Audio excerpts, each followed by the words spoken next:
आज महाराष्ट्रातला शेतकरी कर्जमुक्त झाला पाहिजे, त्याचा सातबारा कोरा झाला पाहिजे म्हणून महाएल्गार मोर्चा आहे आणि या मोर्चामध्ये सहभागी होण्यासाठी म्हणून आम्ही महाराष्ट्रातले जवळपास सर्व प्रमुख शेतकरी नेते जमा झालेलो आहोत। आजच सरकारनं आम्हाला बैठकीसाठी निमंत्रित केलेलं होतं, परंतु ती बैठक सुद्धा घाई गडबडीनं काल दुपारी आम्हाला निरोप मिळाला। एक तर यांच्यासारखं आमच्याकडे काही चार्टर प्लेन नाहीत, आम्ही महाराष्ट्राच्या ग्रामीण भागातल्या कुठल्या तरी रिमोट भागामध्ये असतो आणि अचानक उद्या सकाळी 10 वाजता मुंबईला या हे शक्य नाही। आम्ही आंदोलनाच्या साठी यायचं म्हणून इकडे सगळी यायला निघालेलो, तो रस्त्यात होतो। त्यामुळं शिवाय माझा सरकारला एक सवाल आहे की आतापर्यंत अनेक चर्चा झाल्या, त्या चर्चेचं फलनिष्पत्ती काय? शेतकऱ्याचा सातबारा कोरा करण्यासाठी म्हणून सरकारने एक समिती नेमलेली होती। ती समिती काळी काय गोरी अजून आम्ही बघितलेली नाही। त्या समितीमध्ये कोण कोण आहेत हे आम्हाला माहिती नाही। त्या समितीने नेमकं काय दिवे लावले हे आम्हाला माहिती नाही। त्या समितीने अहवाल दिला काय नाही हे माहीत नाही। आणि गेल्या अनेक दिवसापासून आम्ही शेतकऱ्याचा सातबारा कोरा करा म्हणून आंदोलन करतोय। किमान बाबांनो तुमचं काय म्हणणं आहे म्हणून तरी समितीनं कधीच तरी आमच्याकडे एखादा फोन करायला पाहिजे होता किंवा आम्हाला म्हणायला पाहिजे होतं तुमचं काय म्हणणं आहे ते आमच्या समितीला लेखी पाठवा। त्याच्यावरनं आम्ही जरा अभ्यास करतो आणि शासनाला अहवाल पाठवतो। कदाचित समितीला असं वाटत असावं की आम्हाला शेतीतलं काही कळत नाही, अशा विद्वान लोकांची ती समिती असावी। त्या समितीचा तरी अहवाल आला काय? आणि अहवाल आला असेल तर शासनानं त्याच्यावर काय ॲक्शन घेतली हे आम्हाला कळायला पाहिजे। आणि म्हणून आता आम्ही सगळ्या शेतकरी नेत्यांनी एकमेकाशी दूरध्वनीनं संपर्क साधून ठरवलेला आहे। आता निर्णय सरकार घ्यायचा आहे आणि त्यांनी आम्हाला कळवायचा आहे। बैठकीला येण्यापेक्षा निर्णयच घ्या आणि आम्हाला सांगा तुमचा सातबारा कोरा झाला। आम्ही इथनं आपापल्या गावाकडे जातो, जाताना देवेंद्र फडणवीस, अजितदादा पवार आणि एकनाथ शिंदे यांचा जयघोष करत जातो। फक्त सातबारा कोरा झाल्याचं तेवढं आम्हाला कळवा। मुंबईला जाणार नाही आहे, काय तुमचं नेमकं म्हणणं आहे बैठकीत? आणि सगळ्यात महत्त्वाचं शक्तीपीठावरून तुम्ही बोलले होते, राज्याची आर्थिक स्थिती नाही असं सातत्यानं तुंतुना अजितदादा पवार आणि देवेंद्र फडणवीस साहेब वाजवत आहेत। राज्याची आर्थिक स्थिती खराब आहे तर 1 वर्षापूर्वी जेव्हा शेतकऱ्याचा सातबारा कोरा कोरा कोरा करणार असं सांगितलं तुम्ही, त्यावेळी तुम्हीच तिघं महत्वाच्या सत्तास्थानावर होता। एकनाथ शिंदे मुख्यमंत्री होते, देवेंद्र फडणवीस आणि अजितदादा उपमुख्यमंत्री होते। त्यावेळी राज्याची आर्थिक स्थिती यांना कडानकडा माहिती असताना ही घोषणा केलीच कशी? कारण हे सगळे गाडे अभ्यासक आहेत। अजितदादांच्याकडे तर 11 वर्षाहून अधिक काळापासून मंत्रालय आहे। देवेंद्र फडणवीस हे अर्थसंकल्पाचे गाडे अभ्यासक आहेत, त्यांनी त्याच्यावर एक पुस्तक लिहिलेलं आहे। आणि असं असताना तुम्ही महाराष्ट्रातल्या शेतकऱ्यांना सांगताय की आम्ही तुमचा सातबारा कोरा करणार आहोत, त्यांची मतं घेता आणि आज सांगताय की राज्याची आर्थिक स्थिती नाही। मग राज्याची आर्थिक स्थिती नाही तर महागडे प्रकल्प राज्याच्या भोकांड्यावर का लादता? शक्तीपीठ महामार्ग हा राज्याला खर्चात टाकणारा, कर्जात टाकणारा महामार्ग आहे। आधीच 7.5 लाख कोटीहून अधिक कर्ज झालेल्या राज्याच्या तिजोरीवर असं असताना जवळपास 96,000 कोटी रुपयाची बिलं थकीत आहेत। रोजगार हमीवर कामाला जाणाऱ्या मजुरांची बिलं वर्षभर मिळालेली नाहीत।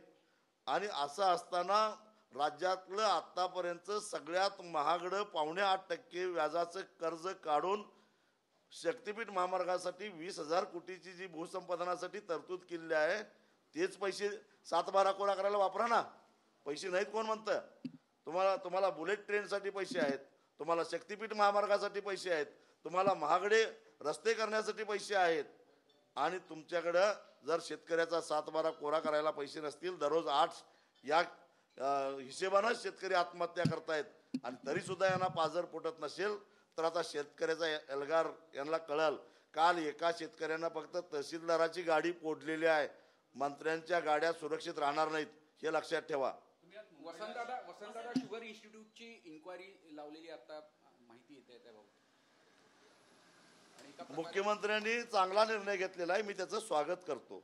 सगळ्यालाच काय मी विरोध करणारा माणूस नाही, कारण या वसंतदादा शुगर इन्स्टिट्यूट हा एक ट्रस्ट आहे, हा एक न्यास आहे आणि या न्यासाचे विश्वस्त हे महाराष्ट्रातले साखर कारखाने आहेत, खाजगी आणि सहकारी साखर कारखान्याचे प्रतिनिधी त्याचे विश्वस्त आहेत. आणि या न्यासाला महाराष्ट्रातले ऊस उत्पादक शेतकरी वर्षाला टनाला 1 रुपये वर्गणी देतात. म्हणजेच गेल्या वर्षी 13 कोटी टन ऊसाचं उत्पादन झालं, म्हणजे 13 कोटी रुपये महाराष्ट्रातल्या ऊस उत्पादक शेतकऱ्याची सुद्धा वर्गणी या VSIला गेलेली आहे. राज्य सरकार वेगवेगळ्या पद्धतीनं या VSIला आर्थिक मदत करत असतं. वर्गणी देणाऱ्याला माझ्या वर्गणीचं काय झालं याचा हिशेब विचारण्याचा निश्चितच अधिकार आहे आणि त्यामुळं त्याची चौकशी झाली तर मनात पाप नसेल, काही चोऱ्या केल्या नसतील तर त्या चौकशीला कोणी विरोध करायचं कारणच नाही. मुळामध्ये या वसंतदादा शुगर इन्स्टिट्यूट जे काय त्याच्या कार्यपद्धतीबद्दल महाराष्ट्रातल्या शेतकऱ्यांचे बऱ्याच दिवसापासूनचे आक्षेप आहेत. उदाहरणार्थ पाडेगाव ऊस संशोधन केंद्रानं एखादी चांगली ऊसाची व्हरायटी जर प्रसारित केली तर ती केवळ सरकारची आहे आणि आपली त्याला शिफारस नाही, ती सरकारी सरकारचा पगार घेणाऱ्या शास्त्रज्ञांनी ती प्रसारित केली म्हणून नाकं मोरडलं जातात आणि शेतकऱ्यांना त्या व्हरायट्या वापरल्यापासून अडवलं जातं. 265 ही व्हरायटी शेतकऱ्यांच्या मध्ये प्रचंड लोकप्रिय असताना केवळ वसंतदादा शुगर इन्स्टिट्यूटचे त्याला शिफारस नाही म्हणून अनेक कारखाने ती व्हरायटी घेण्यापासून शेतकऱ्यांना रोखतात आणि अधिकृतरित्या त्याच्यावर बॅनही केलं जात नाही. असे हे सगळे VSIचे नखरे आहेत. साखर कारखान्यांनी रसापासून इथेनॉल तयार केलं, बी हेवी मोलॅसिसपासून इथेनॉल केलं, त्यामुळे रिकव्हरी किती डाऊन झाली याची तपासणी VSIच करते. आता VSIच्या या न्यासातले जे काही विश्वस्त आहेत ते साखर कारखान्याचेच प्रतिनिधी आहेत. म्हणजे VSIचे शास्त्रज्ञ या विश्वस्तांचे नोकर आणि त्यांनी त्यांच्याच कारखान्याची तपासणी केली. म्हणजे हेडमास्तरनंच विद्यार्थ्याचा आपल्याच पोराचा पेपर तपासायचा म्हणजे त्याला मार्क जास्त मिळणारच, इथं ऊस उत्पादकाला न्याय मिळत नाही. अशा अनेक गोष्टी आहेत आणि याच्यावर आता जाहीरपणानं चर्चा होण्याची आवश्यकता आहे. मोहोळ आणि दंगेकर यांच्या वादानंतर आता जैन धर्मगुरू म्हणाले की हॉस्टेल सुरू राहीपर्यंत आमचा लढा सुरूच राहणार. 100%. कारण हा लढा मुळात 250 विद्यार्थ्यांना जून महिन्यापासून हकललं गेलं त्या हॉस्टेलमधून आणि त्यांच्या हक्कासाठी उभा राहिलेला हा लढा आहे. जोपर्यंत विद्यार्थी परत येत नाहीत आणि बेकायदेशीरित्या कायदा धाब्यावर बसून नियमबाह्यरित्या हा जो विक्रीचा व्यवहार आहे तो रद्द होऊन त्या 3.5 एकर जागेवर पुन्हा HND ट्रस्टचं नाव लागत नाही तोपर्यंत लढा हा चालूच राहणार. एक तर अतिशय घाई गडबडीनं आम्हाला निरोप दिला गेला. मी आधी स्पष्ट केलेलं होतं की आम्ही महाराष्ट्राच्या कानाकोपऱ्यामध्ये कुठंतरी खेड्यापाड्यामध्ये असतो. यांच्या मंत्र्यांच्या सारखं आमच्याकडे काही चार्टर फ्लाईट नाही की निरोप आला की लगेच मुंबईला गेलो. काल दुपारी निरोप आला त्यावेळी आम्ही नागपूरच्या दिशेनं यायला निघालेलो होतो आणि त्यामुळं मुंबईला जाणं शक्य नव्हतं. हा एक भाग. दुसरा भाग, तुम्ही जी समिती नेमलेली आहे 7-12 कोरा करण्यासाठी त्या समितीनं काय दिवे लावले आणि त्याचा अहवाल आला काय नाही आला, येणार नसेल तर किती हजार वर्षांनी तो अहवाल येणार आहे हे एकदा सरकारनं सांगावं आणि मग आम्ही चर्चेला जाऊ.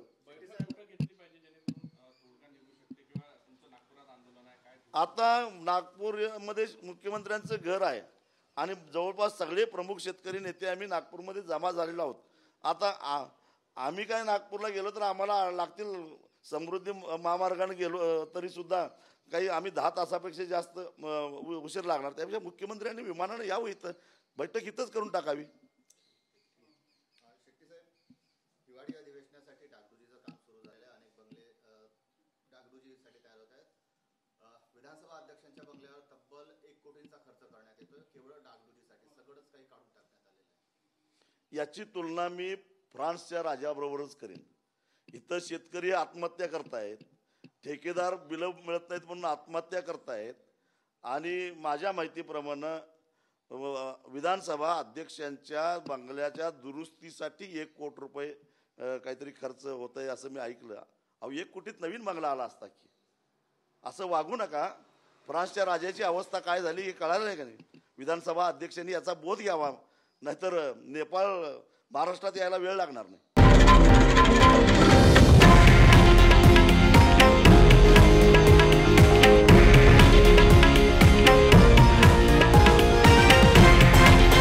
हे आहे देशातील नंबर 1 न्यूज नेटवर्क आणि आपण पाहत आहात TV9 मराठी, एकमेव.